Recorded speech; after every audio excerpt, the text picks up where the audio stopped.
Battle of Gettysburg took place in July of 1863, July 1st, 2nd, and 3rd. Over those 3 days, the two armies, which amounted to approximately 175,000, left behind 51,000 casualties in just 3 days. That's an entire football stadium full of people. Great emotional trauma occurred here, whether you were killed, whether you were wounded, or whether you survived the battle without a scratch. You knew something important happened. The other reason, I think, and some psychics have said that there are several reasons why they believe spirits linger at a certain place. One of those reasons is fear of judgment. They're afraid to move on. Remember, there was a great Christian resurgence in the 1850s. So many of the men who went to war here knew what they were doing when they were killing their brother man. They were committing a mortal sin, and of course there's that famous farewell when the Union and Confederate soldier would get together in the lull of the battle and trade coffee and tobacco. When they had to go back, they would salute each other and they'd say, "See you in hell, Johnny. See you in hell, Billy." And they were serious about it. They knew they were committing a mortal sin by killing their fellow man. Doing my research for my book on Joshua Chamberlain, Through Blood and Fire, I discovered a lot about the man, in particular how as he aged he became more spiritual. And I think it had to do with his reflection upon his experiences in the Civil War, where he came this close to death 6 or 7 or 8 times. And so I believe that he, as he grew older, got more and more into the spirit world. Of course, it's from Chamberlain that we get our very first ghost story of the Battle of Gettysburg. The 5th Corps, his unit was attached to the 5th Corps. As they were marching towards Gettysburg from Hanover the night of July 1st, there was a strange rumor that came back down through the column. The men in front kept seeing this horseman with a cape and a tricorn hat and on a white horse. And finally they got close enough and realized that it was the ghost of George Washington, they thought, leading them into Pennsylvania, into battle. And they felt this was a positive thing, that they saw the spirit of the father of the country leading them into battle.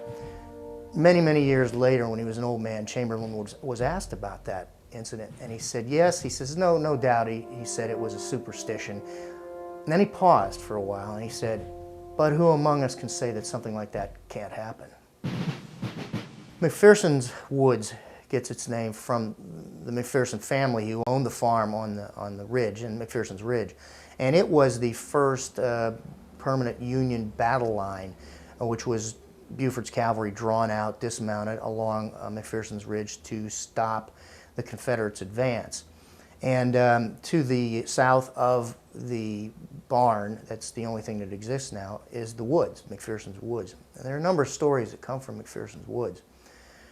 One comes from John Burns, the famous citizen hero of Gettysburg. And my friend Greg Coco talks about it, although he doesn't claim to believe in ghosts, and yet he got this story about John Burns.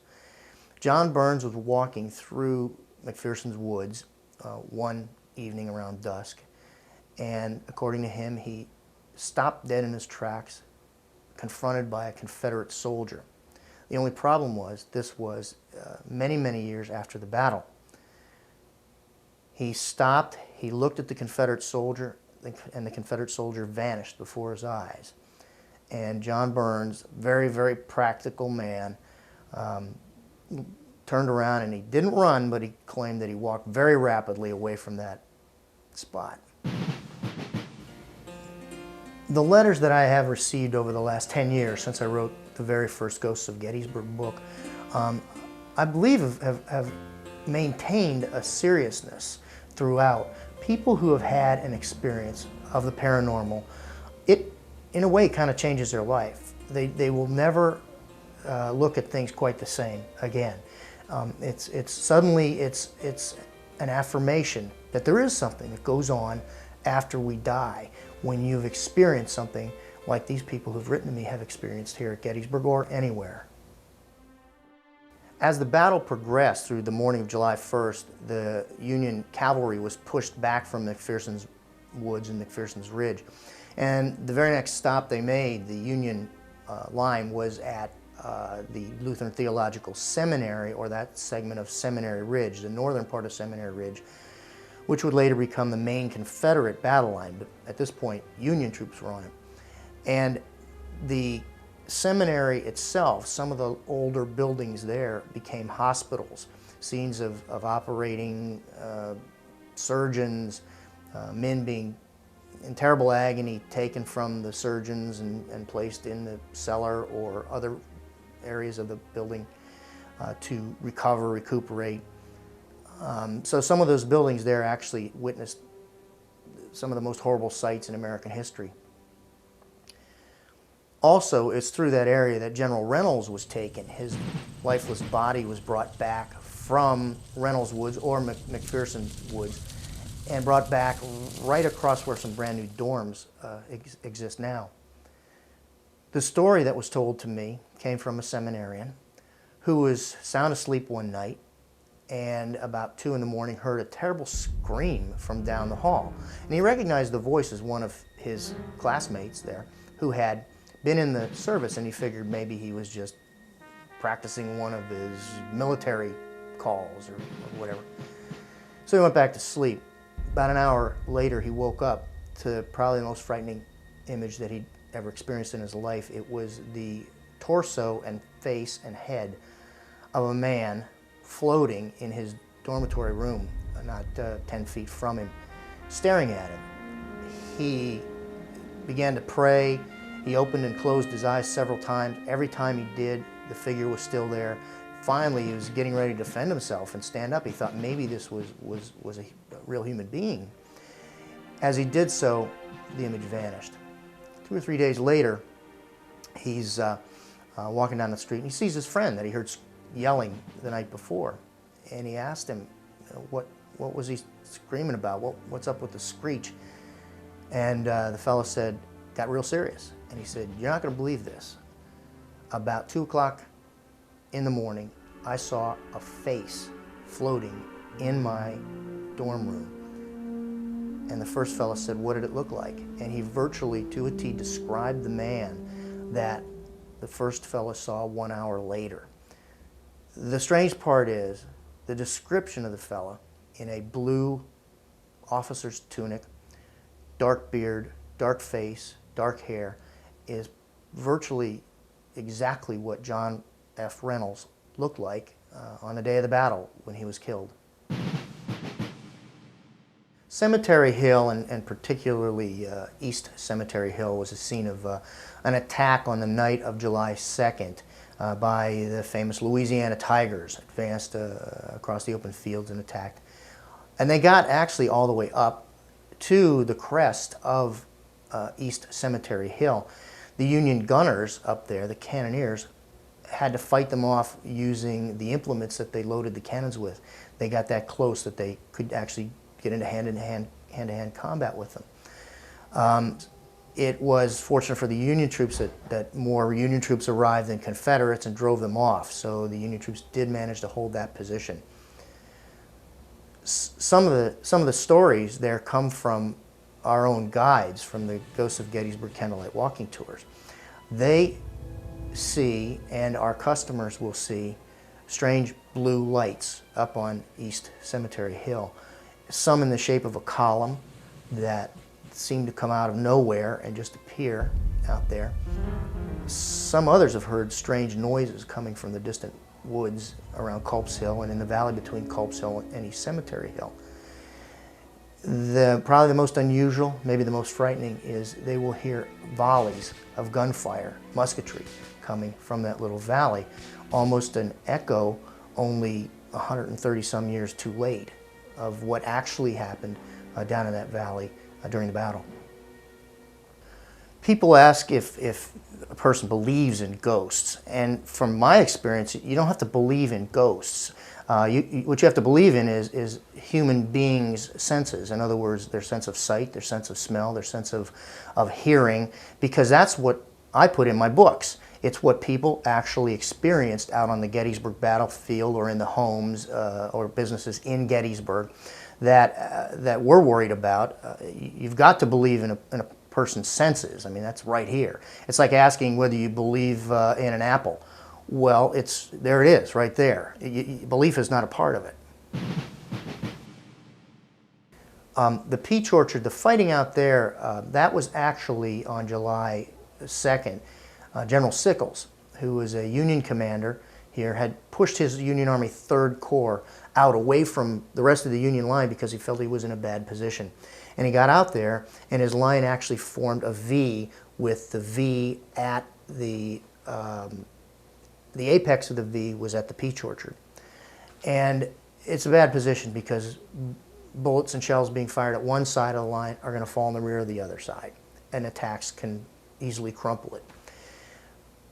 So when Longstreet did make his attack, that was the first to go, the peach orchard. And the men were driven pell-mell through the peach orchard and back into the fighting in the wheat field, which was another area that had tremendous fighting, changed hands half a dozen times.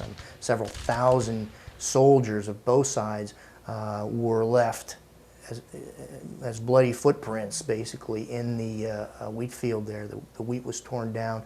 Colonel Cross was killed in the area. Several other officers were mortally wounded and killed. The fighting there was very, very vicious, very seesaw back and forth. 2 stories come to mind of that area. Right in between the peach orchard and the wheat field seems to be the area that is the site of the Phantom Regiment. Numerous times, a regiment, many people feel that it's a reenactment regiment, is seen marching around and doing what they call the evolution of the regiment, the marching and the splitting into different segments of the regiment, the manual of arms. And they're delighted because they're being shown by a reenactment group, they think, what the battle looked like. All of a sudden, as they're watching, it disappears right before their very eyes. Some people say to me, well, I've never seen a ghost, or I've never experienced a ghost, so it can't possibly exist. Well, I disagree with that because there are many things in our lives: hope, love, the thrill of knowing that you've done something right in your heart. You can't touch those, you can't see them, but they exist. Little Round Top became the key to the fighting on the 2nd day. The Union line was in the shape of a giant fish hook. Culp's Hill would have been the barb of the hook. It curved around Cemetery Hill, ran straight down Seminary Ridge, and ended just below Little Round Top. As Sickles' line was collapsing on July 2nd and Devil's Den was overrun, the Confederate line actually overlapped the Union line. It was longer, and Confederate soldiers were on their way to take Little Round Top, which basically would have been the key, a high position where you could put artillery and fire down the entire length of the Union line. It would have been the key to unlocking the door of the Union line. And just as they were about to make their assault, they had halted because they were totally exhausted. The Confederates were, some of them were out of water. It was very hot on July 2nd.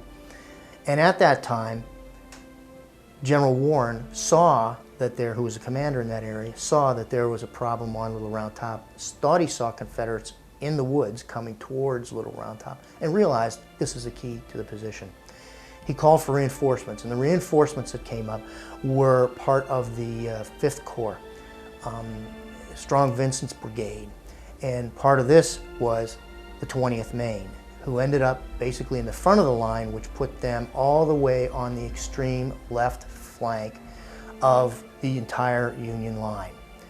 So when the Confederates attacked, they attacked and they ran into these troops, Union troops up there, who'd just been put into position moments before.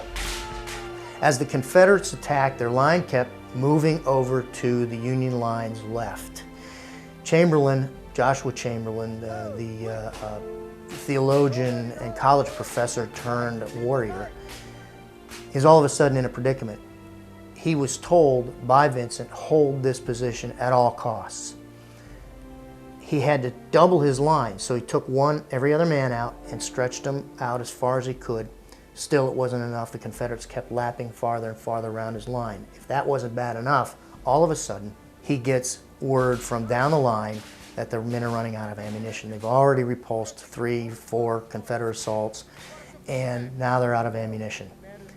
He calls for the bayonet. The men fix bayonets as the Confederates begin what they thought was going to be their final assault, because they heard them shouting too that they needed ammunition. That's how close the two lines were. As they were moving on up, the Union troops under Chamberlain's command leapt from their meager stone wall that they had built and rushed headlong into the Confederates and fought them off at the point of the bayonet, driving the Confederates from that position and eventually driving them all the way down in the valley between Big Round Top, Little Round Top, down towards Devil's Den. It was right after one of the reenactments here at Gettysburg on July 2nd, the anniversary of the Battle of Little Round Top. A friend of mine was out on Little Round Top. He was a reenactor. He took another friend of his just to be out there at the same time that the battle was occurring 100 and some years before. And as they were sitting there on the slope of Little Round Top, no one was in that general vicinity. There were people far away on Little Round Top. They suddenly heard somebody coming up the pathway, or actually making their own pathway through the bushes and the brambles down below them. And he looked, and by golly, there was the best looking reenactor they had ever seen in their life. This guy was, he had the kit right down to everything. He was authentic as you could get. And he walked up to him and he said, pretty hot fight out there today, wasn't it? And they figured he was talking about the reenactment. They said, oh yeah, it was quite a hot affair. And he reached into his cartridge box and he pulled out 2 rounds of ammunition. And he said, here, you boys may need these tomorrow, and handed them to him. And the unusual part about it is that it was live ammunition. Reenactors are forbidden, in fact, they're inspected by the National Park Service. They cannot take live ammunition onto the battlefield of Gettysburg. Yet these were 2, and in fact they looked like museum pieces. They had the beeswax around the outside as lubrication. They were tied off. They were perfect in every way to original rounds. The fellow turned around and went down a few steps and then kind of disappeared behind the brush down there. And the 2 fellows looked at these rounds, and the one knew enough about Civil War rounds to realize that these were original rounds that were handed to him. Here at Gettysburg, the paranormal experiences people have here, you have to keep in mind that the traditional image of a ghost is probably wrong. What Hollywood has taught you about what a ghost is probably wrong. These were people at one time, and they were flesh and blood. They had families, they had loves, they had desires, they had hates, just like all of us. One day we're going to be there, and I would hope that people would treat us with that kind of respect that we should treat these people. Of course, they deserve even more in the fact that they died here for something that was very, very important to all of us today. And I think it's important when you come to Gettysburg to remember that, to go out to the National Cemetery, to see not only the headstones of the dead with the names and regiments on them and their hometowns or home states, but also the ones that are just blocks with numbers on. Those are men who gave not only their futures, their lives, their later generations for their country, but they also gave their very identity for their country, which I find is very, very sad. And so that type of human being, that type of man, deserves respect, I think.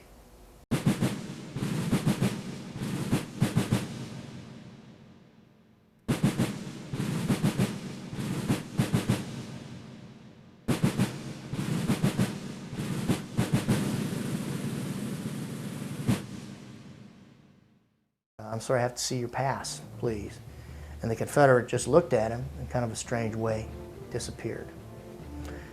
Next morning, the fellow resigned. Didn't want to be guard out there anymore. And I sat there right next to him while they were taping, and one of them had her hand over her mouth and the other one was speechless. And I asked him, is this what it looked like? As they were recreating the woman in white, neither could speak, they just nodded, and I noticed tears were coming down their faces. They're marching along, all of a sudden they start marching down into one of these swales, and as they got to the bottom of the swale, it had to be 40 degrees down there. It was so cold, they saw their breath begin to condense in this coldness. They looked at each other, they couldn't stop. They had to continue, so they continued on up into the virtually the hell-like heat then of the broad open field of Pickett's charge. And she described playing out there with her friend, and they were climbing across one big gap in the rock. And as she climbed over, she kind of slipped a little bit, and her leg went down into this gap. She couldn't pull it back out. Something had grabbed onto her leg. Her friend came over to help her. They both looked down, and she described this particular type of soldier. Ragged hat, shoulder-length hair, ragged clothes, and he was hanging on to her. She screamed. He let go, and both of them then ran out of Devil's Den.